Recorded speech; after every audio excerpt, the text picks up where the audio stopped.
Quando a gente vai se perceber, nós estamos de repente ali fazendo mantras, nós estamos ali esvaziando a sua mente para que você respire melhor.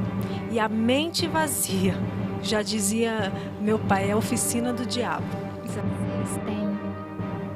Aos que conseguirem a vitória e continuarem a fazer até o fim a minha vontade, eu darei a mesma autoridade que recebi de meu Pai. Mais tolerar, nós não podemos mais aceitar essa imposição distorcida sobre a respeito da autoridade de Deus, a respeito daquilo que é o princípio de Deus. O Senhor não negocia aquilo que Ele deixou claro na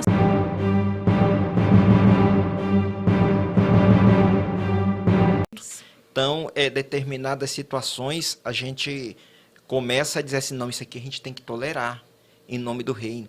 Aí eu vejo o Senhor mandando uma mensagem lá para aquela igreja que tolerava. Ele diz assim, olha, Jesus começa elogiando, mas ele termina, conclui com um discurso dizendo, eu tenho contra ti, preste só atenção na palavra, que toleras.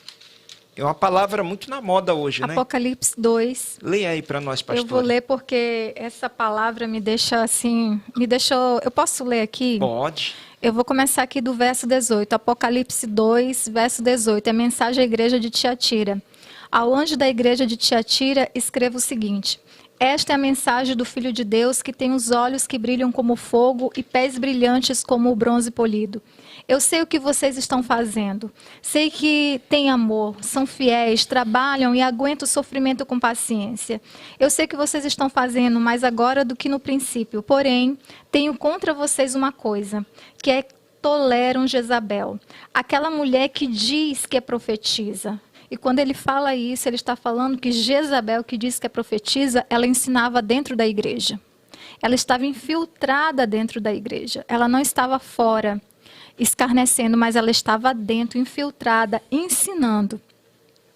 Ela leva os meus servos para o mau caminho, ensinando-os a cometer imoralidade sexual e a comer alimentos que foram oferecidos aos ídolos. Eu lhes dei tempo para abandonar os seus pecados, porém, ela não quer deixar a imoralidade. Portanto, eu a jogarei numa cama onde ela e os que com ela cometem adultério sofrerão horrivelmente. Farei isso agora, a não ser que eles se arrependam das coisas más que fizeram junto com ela. Matarei os seguidores dela, e então todas as igrejas saberão que eu sou aquele que conhece os pensamentos e os desejos de todos. Eu pagarei a cada um de vocês de acordo com o que tiver feito. É forte essa mensagem, Muito hein? forte. E não é no Antigo Testamento, quando Deus matava literalmente. Mas aí no Novo Testamento ele está falando que ele vai... Apocalipse ele está dizendo que vai matar. Ele vai matar. Ah, então quer dizer que Deus julga? Então quer dizer que Deus julga? E assim, você vê que no início da carta, ele fala das boas obras daquela igreja. Porém, tenho contra ti, que tolera Jezabel, essa que se diz profetiza e ensina os meus servos, ou seja, desvia os servos através de ensinamentos. Nós precisamos tomar cuidado, sim, com o que nós trazemos para dentro das nossas igrejas, das nossas casas. Tem uma frase de um pastor que esteve conosco na escola de líderes, que ele dizia que nós somos aquilo que nós comemos. E isso vale para a nossa vida, não só para o alimento que sustenta o nosso corpo, mas para aquilo que nós temos aprendido, aquilo que nós temos trazido para o nosso agregado como conhecimento. Entendeu? Porque nós temos refletido aquilo que nós temos comido, aquilo que nós temos aprendido. Então, a gente precisa tomar muito cuidado com esses ensinamentos.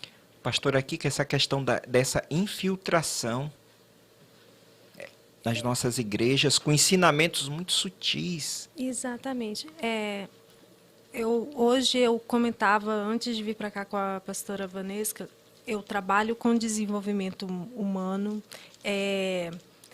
trabalhamos com o autoconhecimento, e eu acredito muito que o autoconhecimento ele é uma ferramenta não, é um conhecimento, é de fato um poder incrível, libertador.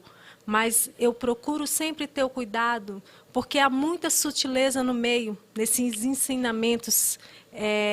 E aí, quando a gente não toma o cuidado, quando a gente vai se perceber, nós estamos, de repente, ali fazendo mantras, nós estamos ali esvaziando a sua mente para que você respire melhor.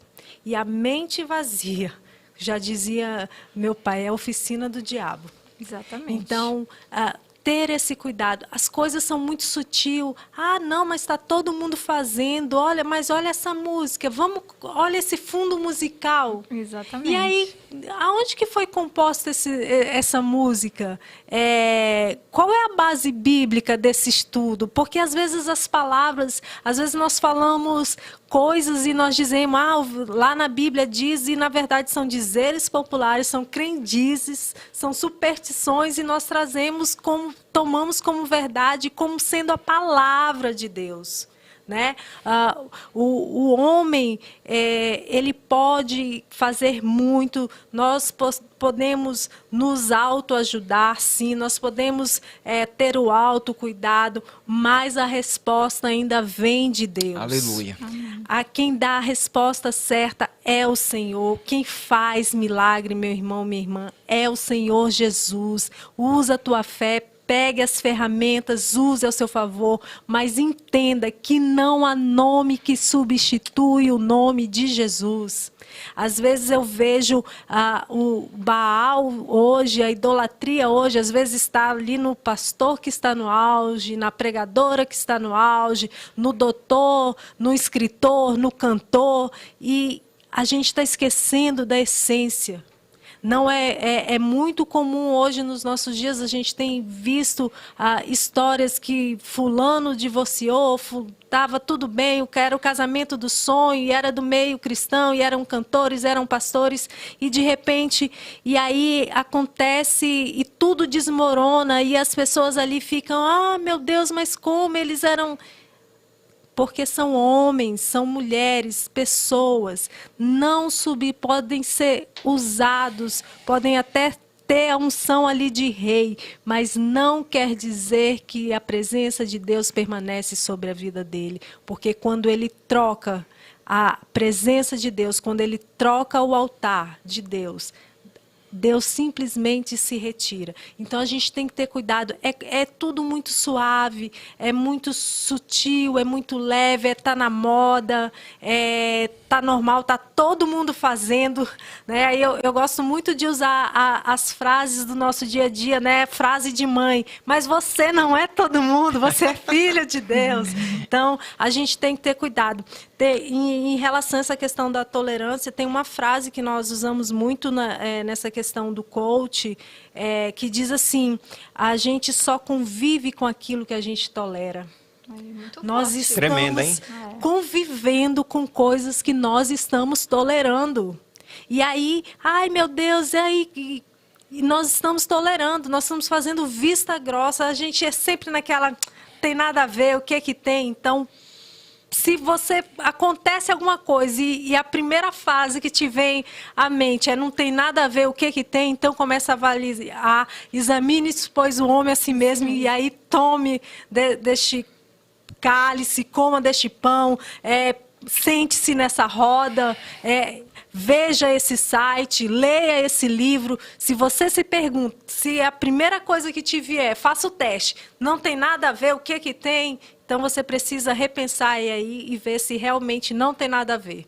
Aliás, por falar em altar, e essa onda agora do Deus te abençoe nesse novo relacionamento, né? Virou uma febre, uma epidemia, né? Virou uma epidemia agora. O cara, o líder, o pastor se divorciar, não é? Só que ele esquece uma coisa que diz lá no livro de Malaquias. Eu fui testemunha. Olha, é tremendo isso. Eu fui testemunha de ti naquele altar, entre mim e ti. Então, não pensa que a testemunha principal, quando você estava no altar e você disse sim, foi daquele seu amigo lá do trabalho, daquele daquele colega de infância e tal. A testemunha principal foi o Senhor. Quando você disse sim, você disse para Deus. E agora, quando você sai para um novo relacionamento, sem aqueles quesitos que Jesus estabeleceu, deixa eu lhe falar uma coisa, você está em adultério. Não importa qual é a roupagem que você tem agora, não importa se você é doutor, apóstolo, seja lá o que for, mas a mensagem do Senhor é bem clara, ficarão de fora os adúlteros.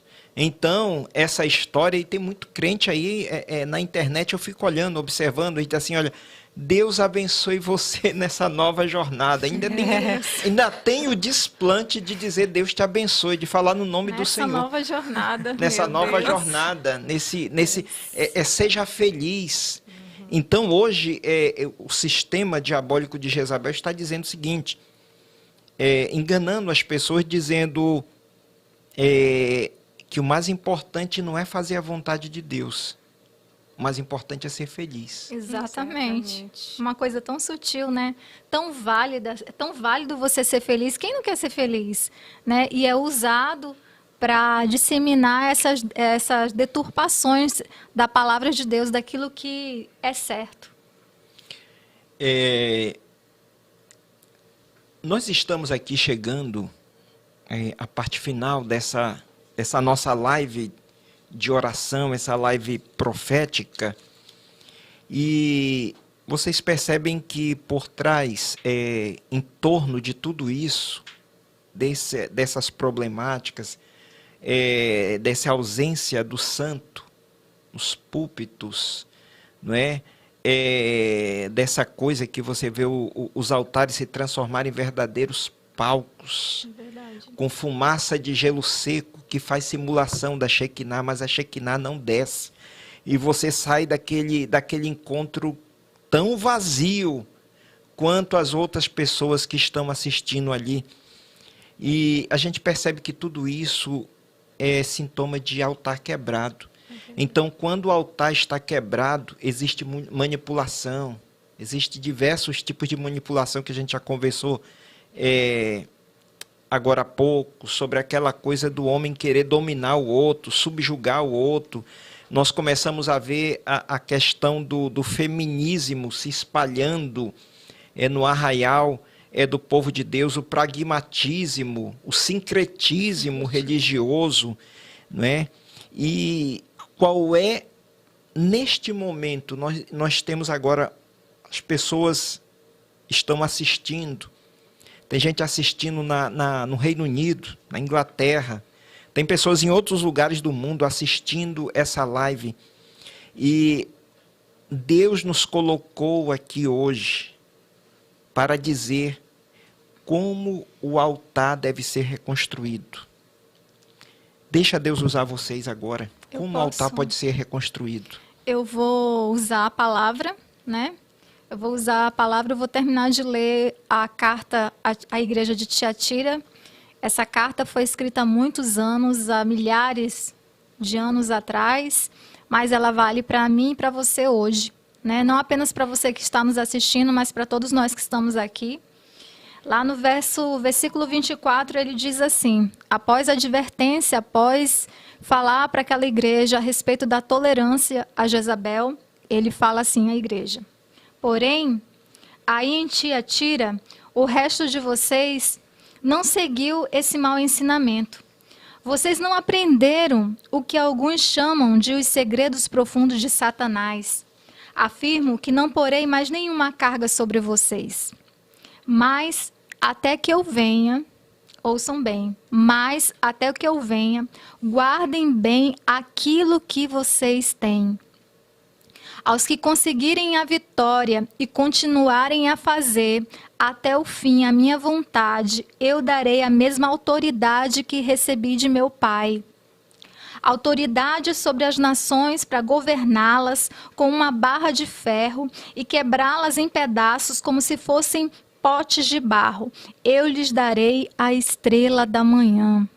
Portanto, se vocês têm ouvidos para ouvir, Então ouçam o que o Espírito de Deus diz às igrejas. O Espírito de Deus continua dizendo a mim e a você: permaneçam firmes, não se intimidem, não se corrompam, não negociem. Aleluia. Não negociem aquilo que Deus tem entregue nas suas mãos. Segura firme, confia no Senhor. No tempo do Senhor, Ele vai te levantar. O Senhor tem guardado algumas pessoas, mas não por medo, mas para preservá-las e para prepará-las. Entenda que esse tempo o Senhor está te preparando, o Senhor está te forjando, o Senhor está te municiando daquilo que você vai precisar para encarar essa batalha. Amém? Aleluia. E eu quero aqui trazer para você que não há. Efésios 6:12 diz que a nossa luta não é contra a carne e não contra o sangue, mas contra os principados que habitam, que estão nas regiões celestes. E, queridos, não há arma mais poderosa. O diabo, ele não resiste aos joelhos que se dobram, Aleluia. Ao coração quebrantado. Amém. A glória é de Deus. Glória a Deus. Tudo é para Ele, tudo é sobre Ele. Amém. Vamos nos dispor. O que o Senhor deseja, o que o Senhor busca são verdadeiros adoradores. Sabe, a palavra não diz que o Senhor está buscando a adoração, mas adoradores, porque Deus se importa comigo e com você. O Senhor sabe que é em nós que está a força, que é em nós que está aqueles com quem Ele pode contar, como bem a pastora Vanessa acabou de dizer, de mencionar. O Senhor tem guardado, mas Ele não tem guardado simplesmente, tô escondendo aqui, não, o Senhor, esse é o tempo de preparação, de levantar, de parar. Nós não podemos mais conviver com esse sistema, nós não podemos mais tolerar, nós não podemos mais aceitar essa imposição distorcida a respeito da autoridade de Deus, a respeito daquilo que é o princípio de Deus. O Senhor não negocia aquilo que Ele deixou claro na sua palavra. A vinha do Senhor não está à negociação. Aleluia. Não se dobre, ainda que venha pressão sobre você, ainda que de repente você até tombe nesse campo injustamente, mas tenha certeza que a terra que o Senhor tem para nós, que a promessa do Senhor, ela é inviolável. E aquele que nos perseguem e aqueles que se levantam contra o reino do Senhor, eles cairão e os cães lamberão o seu sangue, e os cães os devorarão, porque o Senhor é o nosso Deus, o Deus de promessa, o Deus de aliança. Fica firme e não negocie.